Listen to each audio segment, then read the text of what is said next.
Faly miarabantsika tsirairay avin-drahitra tro alarobia maraina fa 8 volana janoary izao. Manona fahasoavan'ny tompo aminao ary miraro soa indrindra mba hitondra fanantenana ao anaty trano ny fandraisana ten'Andriamanitra eto. Alohan'ny dirantsika ny mofinainana io dia hivavaka isika. Andriamanitra iray tsara indrindra izany lanitra tolotra ianao ny dera ny laza ny asa sy ny voninahitra.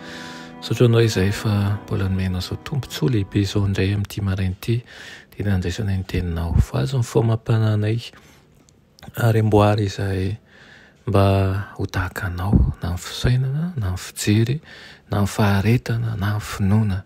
Aoka ianao ariariany no aloha lalana anay aminaran'i Jesosy. Amen. Lohateny mofinainantsika androany dia manao hoe hovaliana ny vavaka ataontsika. Nalaina amin'ny Joba 2:20 sy ny 7:20 manao hoe fa amin'izany dia ravoravo amin'ny tsitoy ianao ka nandratra ny tavanao amin'Andriamanitra. Raha mifona aminy ianao dia hiainao anao izy ary ny voadinao dia efainao. Amen.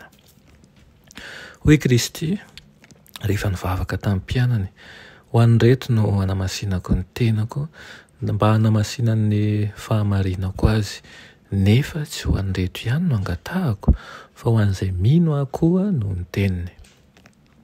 Nampidirin'i Kristy tao anatin'ny vavaka nataony ireo rehetra izay hiaino ny tenin'ny fiainana sy famonjena avy amin'ireo mpitondra hafatra ny rany.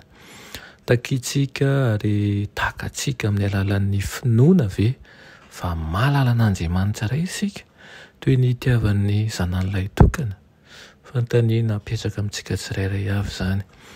Raha takatsika izany ka miasa isika ho setrin'izany dia ahidina ao anatin'ny fanahintsika mahantra sy mangetaheta ary karakaina io ny fahasoavan'i Kristy dia ny dilo volamena avy any an-danitra izany.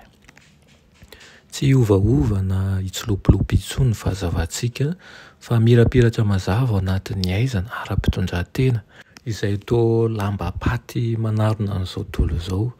Tokony ho resintsika amin'ny alalan'ny finoana ny fanelanelanana amin'ny kery izay ataon'i Kristy tsy tapaka ho antsika, ilay manao hoe ray tiako mba ho any amiko amin'izay toerako ireo izay nomenao ahy, mba hita ny voninahitry nomenao ahy izy fa efa tia ahy ianao fony tsy mbola ary ny fanorenana an'izao tontolo izao.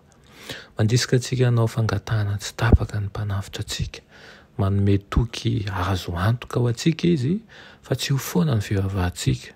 Hoy ihany koa izy eo amin'ny Lioka manao hoe mangataha dia homena ianareo, mitadiava dia hita ianareo, dondony dia ho voany ianareo, fa izay rehetra mangataka no mahazo ary izay mitady no mahita ary izay mandondona no voana.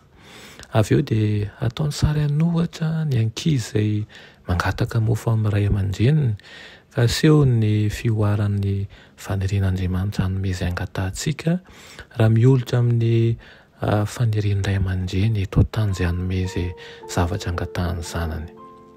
Izao ary azontsika atonina izao ankehitriny izao ny mpamonjitsika sarobidy. Ao aminy ny orenan'ny fanantenantsika ny fiainana mandrakizay, izy no mitondra ny fangatahantsika amin'Andriamanitra iray sy mampita amintsika ny fitahiana izay nangatahantsika. Koa lao hery ary, aoka tsy hitanondroka isika, aoka tsy ho kivy fa Andriamanitra mamaly vavaka tokoa ny Andriamanitsika ary ny riana dia anehoany zava-mahagaga tokoa ny ianao amin'ity anio ity. Amen. Andriamanitra tsara indrindran-danitra ala misaotra anao izay ny amin'izany teny fampanantenana nomenao anay izany. Mihoatra noho ny fiahian'ny ray aman-dreniny zanany no fiahianao anay ary efa nanome toky ianao fa ninona angatahanay amin'ny anaranao dia omendray anao izany. Tompo mangataka aminao ary izay amin'ity anio ity dia mba hinonao vavaka ny tsirairay avy eto izay mitalao milatsatra ny maso aminao, metezenao hamany olana rehetra. Anaran'i Jesosy. Amen.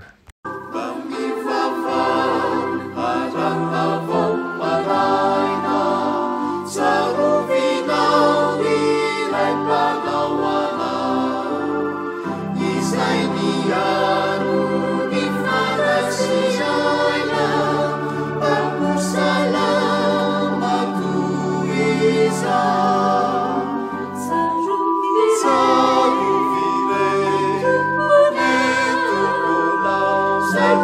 a